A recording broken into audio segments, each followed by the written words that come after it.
क्या हम सोच सकते हैं कि हिंदुस्तान में ऐसा वक्त भी गुजरा होगा जब एक जैन हिंदू मुसलमान को बोल रहा है बच्चे को नमाज पढ़ो? ये हिंदुस्तान था। पता नहीं वक्त ने क्या बदल दिया कि अगर हिंदुस्तान में सेकुलरिज्म है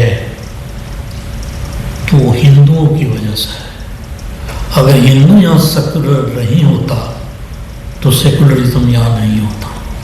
और मैं समझता हूँ हम सब एग्री करेंगे इस बात से कि जिस दिन हिंदू सोसाइटी ने सेकुलर होना बंद कर दिया उस दिन हमारे पास सेकुलरिज्म नहीं रहेगा। हम तो मजबूर हैं, हम तो लड़ ही रहे हैं क्योंकि हमारे पास सेकुलरिज्म के अलावा कोई रास्ता है ही नहीं। उनके पास है। सबसे पहले तो मैं आप लोगों से माफ़ी का मांगना चाहता हूँ। मुझे नहीं पता था कि एक दिन जिस जुडिशरी का मैं चीफ जस्टिस रह चुका हूँ उस जुडिशरी पर इस तरह का अटैक होगा। मैं बहुत शर्मिंदा महसूस कर रहा हूँ। और हमारे एक जर्नलिस्ट दोस्त ने सही कहा कि आज कोर्ट का फैसला नहीं आता है, जज का फैसला आता है। लेकिन ये दिन जो हम आज देख रहे हैं ये एक दिन में नहीं आया है। हम अगर अपना बैकग्राउंड देखें तो मैं जब यंग था हमारे एक दोस्त थे श्रेणिक सिंघवी, बड़े अच्छे एडवोकेट गुजरे हैं कैलकाटा के। उनकी फैमिली से हम लोगों का काफ़ी दोस्ताना था। हमारे पेरेंट्स बहुत जल्दी गुजर गए। तो जैसे एक यंग आदमी होता है, थोड़ा पैसा भी आ रहा है, तो मेरी लाइफ बहुत ज़्यादा डिसिप्लिन वाली नहीं थी। तो एक दिन उससे सोहन राज सिंघवी ने पूछा एक बार, नमाज पढ़ते हो? मैं डर गया।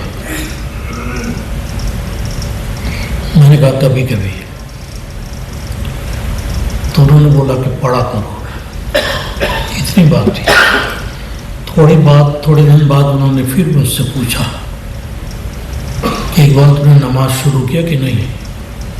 झूठ तो मैं उनसे नहीं बोल सकता था। मैंने कहा नहीं, थोड़ा बहुत पढ़ने की कोशिश करता हूँ, जुमे की नमाज पढ़ लेता हूँ।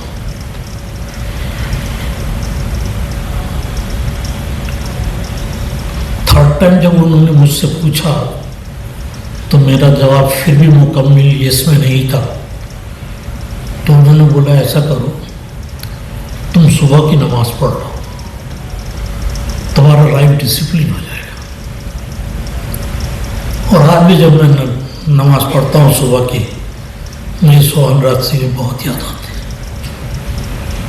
क्या हम सोच सकते हैं कि हिंदुस्तान में ऐसा वक्त भी गुजरा होगा जब एक जैन हिंदू मुसलमान को बोल रहा है बच्चे को नमाज पढ़ो? ये हिंदुस्तान था। पता नहीं वक्त ने क्या बदल दिया। लेकिन जैसे मैं कह रहा था कि ये एक दिन में नहीं हुआ। जब मैं स्टूडेंट था तब आप लोगों को अगर याद होगा 3 सुप्रीम कोर्ट के जजेस को सुपरसीड करके एक चीफ जस्टिस बनाए गए थे। क्योंकि मेरे फादर बैरिस्टर थे इसलिए हमारे यहाँ मजमा लगता था, तो मुझे अंदाज़ा है इस बात का। मैंने भी बहुत सफोकेटेड फील किया कि ये कैसे हो गया। उस टाइम में जो जजेस थे काफ़ी सारे लोगों ने प्रोटेस्ट किया, लेकिन सिटी कोर्ट के जिनको सुपरसीड नहीं किया गया था उनमें से किसी ने रिज़ाइन नहीं किया, वो लगे रहे। उसमें एक जस्टिस HR खन्ना, फुजैल साहब समझ रहे होंगे मैं किसकी बात कर रहा हूँ। उनका जब चीफ जस्टिस बनने का टाइम आया तो उनको भी सुपरसीड कर गया। और जस्टिस HR खन्ना ने रिजाइन कर दिया, जो आदमी हिंदुस्तान और जुडिशरी याद रखता है। लेकिन हमें ये समझना चाहिए और याद करना चाहिए कि जस्टिस HR खन्ना भी उसी सुप्रीम कोर्ट में थे, और जब वहाँ जजेस के ऊपर में अन्याय हुआ, 3 जजेस को सुपरसीड करके एक चीफ जस्टिस अपॉइंट किया गया, तो उन्होंने कोई रेजिस्टेंस, कोई प्रोटेस्ट नहीं दिखाया। तो जो नुकसान, लॉस, हार्म मुझे किया जा रहा है, मैं तो चीखूंगा, लेकिन आप अगर खामोश हैं तो ये मत समझिएगा कि ये वक्त आपके ऊपर नहीं आएगा, किसी के ऊपर भी ये वक्त आ सकता है।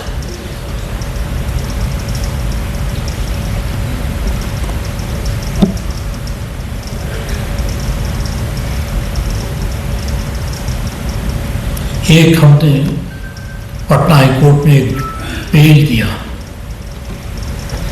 केस पॉस्को का था, ऑटोमेटिकली पॉस्को का था, तो सेंसेशनल केस था। बेल हो गया तो हंगामा हो गया, क्योंकि वो बहुत बड़ा पॉलिटिशियन था और शायद मिनिस्टर या MLA भी था। गवर्नमेंट सरकार सुप्रीम कोर्ट में आई और सुप्रीम कोर्ट ने उसको कैंसिल कर दिया बेल।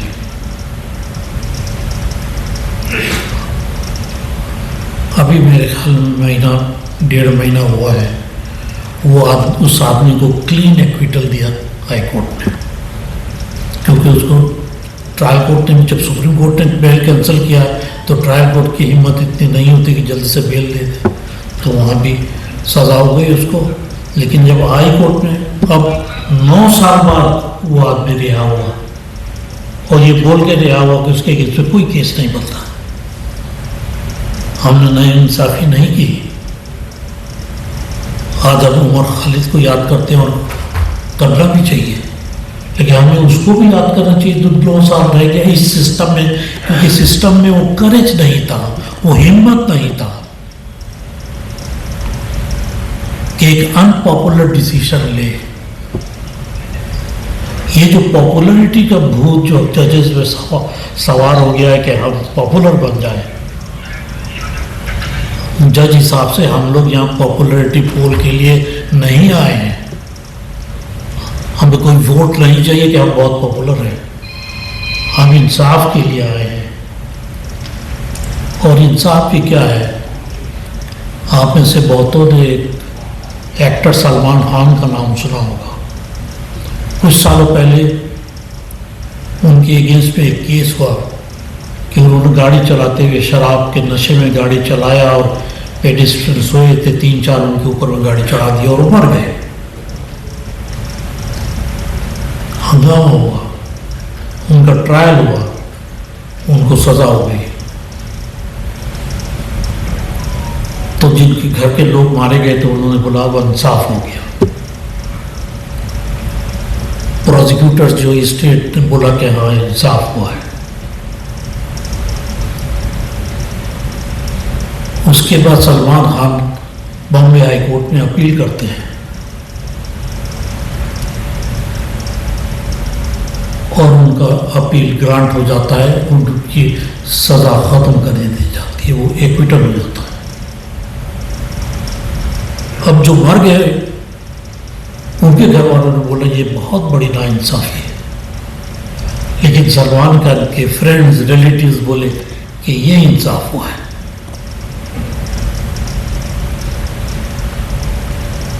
तो इंसाफ कौन सा था, वो जो सलमान खान को सजा हुई या वो जो एक्विटल हो गया सलमान खान का?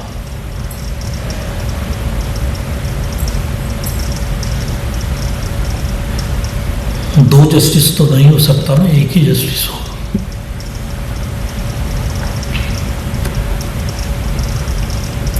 जो भी फैसला कानून के दायरे में आके और कानून के मुताबिक हो, चाहे वो हमारे खिलाफ हो या हमारे फेवर में हो, हमें इंसाफ मिले ना मिले, जो हमारा सिस्टम में है उसी को इंसाफ कहते हैं, जो फैसला कानून के मुताबिक हो। और यही टेस्ट है।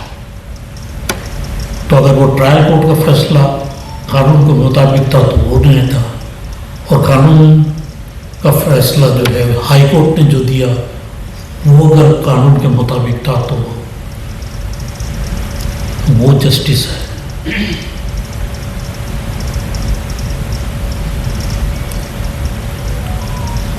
ये जो हम आज बात कर रहे हैं ये आज की बात नहीं है। जॉर्ज बर्नार्ड शॉ का बहुत फेमस एक कोट है, the law is equal for all of us but we are not equal before the law. There is one law for the rich, one for the poor, one for the mighty, one for the weak. हम आज भी यही बोल रहे हैं, there is one law for the rich and one for the poor, one for the strong, one for the weak.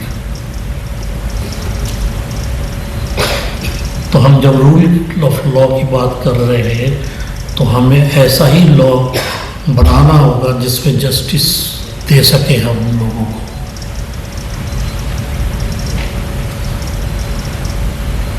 हम ऐसे दौर से हिंदुस्तान गुजरा है जिसको सलमान साहब ने थोड़ा सा इंडिकेशन भी दिया था कि कोई भी एक्शन कानून के मुताबिक है तो ज़रूरी नहीं है कि उस लॉ को अपहोल्ड किया जाए, उसको माना जाए।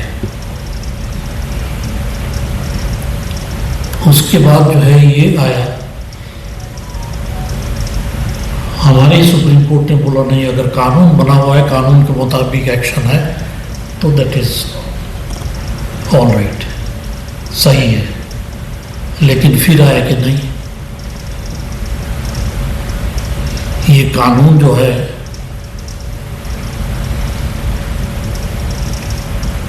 ये कॉन्स्टिट्यूशन के मुताबिक होगा। जो हमारे जर्नलिस्ट साहब ने बोला कि टच स्टोन जो है वो कॉन्स्टिट्यूशन ही होगा। फिर एक वक्त आया जब सुप्रीम कोर्ट ने बोला कि नहीं, सिर्फ कानून बनाने से नहीं होगा, कानून कॉन्स्टिट्यूशन के मुताबिक है उससे भी नहीं होगा। वो कानून जो है फेयर, जस्ट एंड रीजनेबल होना होगा। तो सवाल ये है कि जो भी कानून हम बनाते हैं, हमने तो बोल दिया कानून का राज होगा, लेकिन वो सही कानून है कि नहीं है उसको भी तो पता करना होगा। वो जो है वो जस्ट होना होगा, वो रीजनेबल होना होगा और वो फेयर होना होगा। ये टेस्ट है हमारे कानून। क्योंकि आज जिस केस में उमर खालिद अंदर हैं वो आज का तो कानून नहीं है। बुलडोजर जस्टिस तो अब चला है, लेकिन उमर खालिद जिस कानून में है वो कानून इस सरकार के आने से पहले से था। UAPA एक्ट था, उसमें ये प्रोविजन थे। लेकिन जो क्वेश्चन यहाँ उठा और जो जवाब दिया गया है वो जज का फैसला नहीं होना चाहिए, वो कोर्ट का फैसला होना चाहिए। और अगर कोर्ट का फैसला होगा और गलत कानून होगा तो कोर्ट जरूर खड़े होकर बोलेगा कि ये गलत है।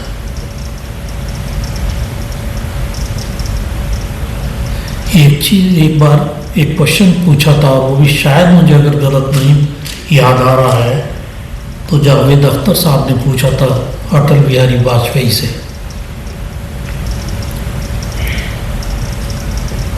कि आपको क्या लगता है कि हिंदुस्तान में सेकुलरिज्म रहेगा? तो वाजपेयी ने जवाब दिया कि अगर हिंदुस्तान में सेकुलरिज्म है तो वो हिंदुओं की वजह से है। अगर हिंदू यहाँ सेकुलर नहीं होता तो सेकुलरिज्म यहाँ नहीं होता। और मैं समझता हूँ हम सब एग्री करेंगे इस बात से कि जिस दिन हिंदू सोसाइटी ने सेकुलर होना बंद कर दिया उस दिन हमारे पास सेकुलरिज्म नहीं रहेगा। हम तो मजबूर हैं, हम तो लड़ ही रहे हैं, क्योंकि हमारे पास सेकुलरिज्म के अलावा कोई रास्ता है ही नहीं। उनके पास है, लेकिन फिर भी वो सेकुलरिज्म के लड़ रहे हैं। इसीलिए हमारे हेड साहब यहाँ आए अपूर्वानंद यहाँ पे आए, हमारे जर्नलिस्ट दोस्त यहाँ पे क्यों आए?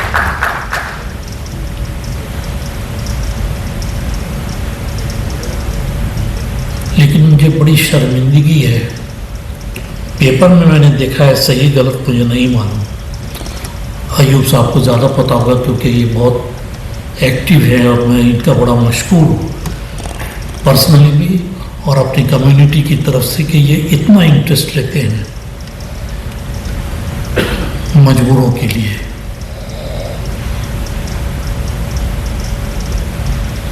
हमारे सॉलिसिटर जनरल ने स्टेटमेंट दिया है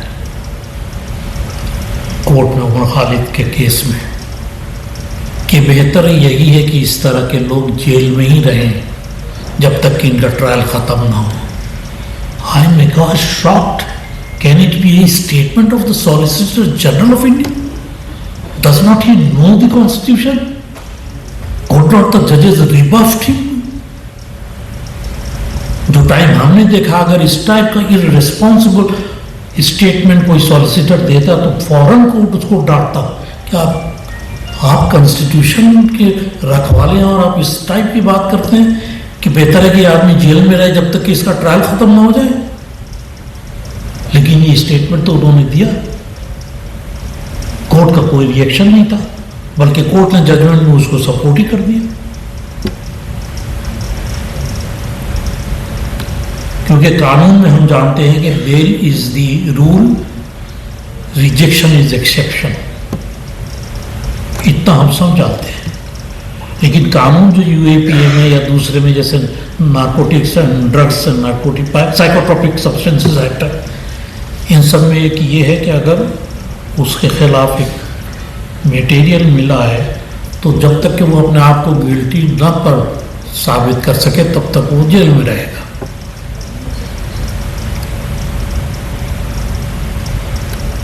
लेकिन ये भी कानून है कि expeditious trial is the fundamental right of every accused. तो अगर उसके खिलाफ मटेरियल है लेकिन आप उसका ट्रायल खत्म नहीं कर सकते हैं जल्दी, तो आपको बेल देना होगा। इस प्रिंसिपल कहाँ गया है मुझे समझ में नहीं आया। हर रोज हमारे लिए एक नया टेस्ट है। पालकी वालों ने एक बार बोला था 1947 was the end of his struggle for winning freedom and 1974 जब ये या 72 या 73 जो भी था ये सुपर सेशन जजेस का, उन्होंने कहा this is the beginning of struggle for preserving that freedom. तो आज हमारा यही है, हम जो फाइट कर रहे हैं, एक ज़माना था जब हमने फाइट किया था इंडिपेंडेंस के लिए, और हम आज फाइट कर रहे हैं इंडिपेंडेंस के लिए ही। वो इंडिपेंडेंस जो कॉन्स्टिट्यूशन ने हमें दिया है उसको प्रिजर्व करने के लिए कि हमें जेल में मत डालो, हमें बोलने का हक है। जब मैंने किसी कॉन्फ्रेंस में बोला कि government is not a nation, speaking against the government is not international, तो बहुत सारे जर्नलिस्ट ने मुझे क्वेश्चन किया और दूसरे ने टेलीग्राफ ने बड़ा सा छाप दिया कि former chief justice says A government is not nation. आज तो लोग मान रहे हैं और हकीकत भी है, government can not be nation. Today is a BJP government, yesterday was Congress government. Was it a Congress nation? Today is the BJP nation. Tomorrow if Congress come, it will again be a Congress nation. We can't change in nation. Nation is one, it will remain one. No matter which party is ruling, parties will come and go. Nation will remain. And what we are fighting today is actually fighting for the nation. ये उमर खालिद का जंग को हम एक individual का जंग न समझें, ये हम सिर्फ अपनी कम्युनिटी मुसलमानों का जंग न समझें। ये जंग जो है हर हिंदुस्तानी की है और हर हिंदुस्तानी को समझना चाहिए कि अगर आज वो खामोश रहा तो कल वो भी दिन आएगा जब उसकी इंडिपेंडेंस भी ले जाएगी। और उस टाइम उसको भी पूछने वाला, मदद करने वाला कोई नहीं रहेगा अगर आज वो लोग सामने नहीं आते। तो मैं ज़्यादा कुछ बोल गया शायद, इसलिए आप लोगों से माफ़ी चाहता हूँ। और इंडियन मुस्लिम सिविल राइट्स जो है, मैं बहुत मशहूर हूँ इनका, इसलिए नहीं कि उन्होंने मुझे बुलाया है, बल्कि इतना अच्छा कॉन्क्लेव करवा रहे हैं रूल ऑफ लॉ में। हम अदीब साहब के बड़े मशहूर और ममनून हैं। ये हमेशा कुछ ना कुछ करते रहते हैं हम लोगों को याद दिलाने के लिए कि हम लोगों का भी कोई सिविल राइट है। Thank you very much.